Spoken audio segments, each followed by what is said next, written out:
What's up, everybody? Ransom Reviews back, and I'm trying something new, sort of. I want to call it bite-sized book reviews, and it's hopefully going to be a book review, but much shorter than my normal book reviews, which can be anywhere from 7 to 15 minutes long. This is for people in modern life that have short attention spans, because oh, look, a butterfly.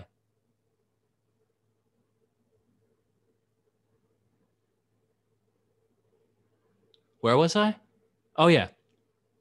Shorter book reviews for people who have short attention spans. So let's get right to it. Today we're looking at The Arm of the Sphinx by Josiah Bancroft. This is the second book in the Books of Babel series.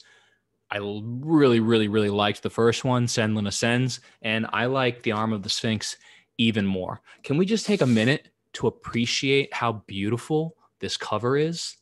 God, it's really lovely. And not just the artwork, but I don't know if you can just hear me petting this book, but just the texture that they've made this book out of is just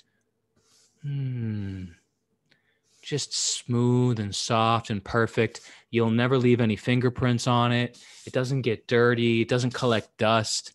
And then the spine of the book as well. Like, do you see any cracks in that spine? No.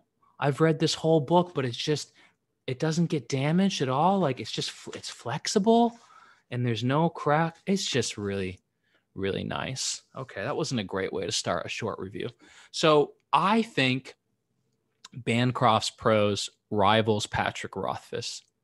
There, I said it. I think he's arguably the best writer in fantasy. Just for prose, we're talking. Seriously, I love how this guy writes so much. And sometimes, even though I want the story to advance, I find myself reading slowly just to enjoy the words that he's using. Here's an example from page 4. She seemed to just materialize in the air near the grumbling furnace and the biscuit barrels. One of her arms snaked about the rope that held her. One toe of her boot touched the deck ever so lightly, like a bather testing a bath. She was beautiful, but not garish like those harlots in the pub who sat on your lap if you bought them a drink. Nor was she voluptuous like the sketches in the gentlemen's books, nor handsome like the marble statues with robes no thicker than spilled milk. Or on page 260, where a filthy character takes a bath, and Bancroft writes, Adam's first soaking had tinted the water so noticeably, he felt like a teabag. Love that. Bancroft especially impressed me with his selection of verbs. Yes, I know, it's a weird thing to notice, but I noticed it. The canyon isn't carved, it's scalloped. The barman doesn't shout, he barks. The door knocker doesn't reflect the light, it beads. And Iron doesn't cook breakfast, she smelts it. This book takes a long while to build momentum, and it is a bit slack in the middle. But boy, the last 200 pages or so are dazzling, whimsical, and inventive. It's a joyful journey. The differently flavored characters are really given a chance to stand out toward the end. And Bancroft bandying about Dr. Seuss-style rhymes to begin chapters is chuckle-worthy and delightful. Book 1, Senlin Ascends, teased the reader with mysteries of the tower.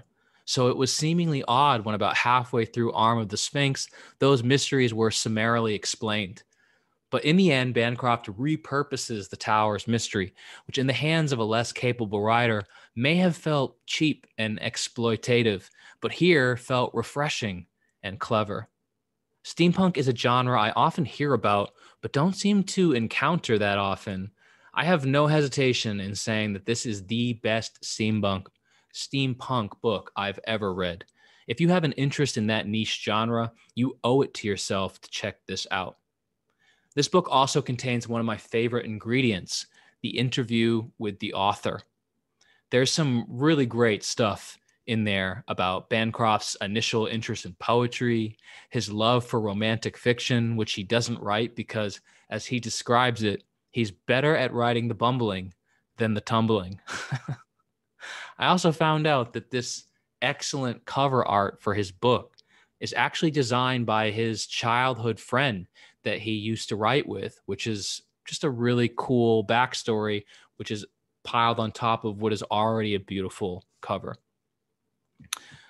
I was impressed with Senlin Ascends, the first book in this series, but Arm of the Sphinx is even better. I'm excited to check out the third in the series, The Hod King. And if you haven't looked up Josiah Bancroft already, you need to put him on your list. Okay, guys, that's it for my first bite-sized book review. Hopefully you liked it, and I'll see you next time on Ransom Reviews.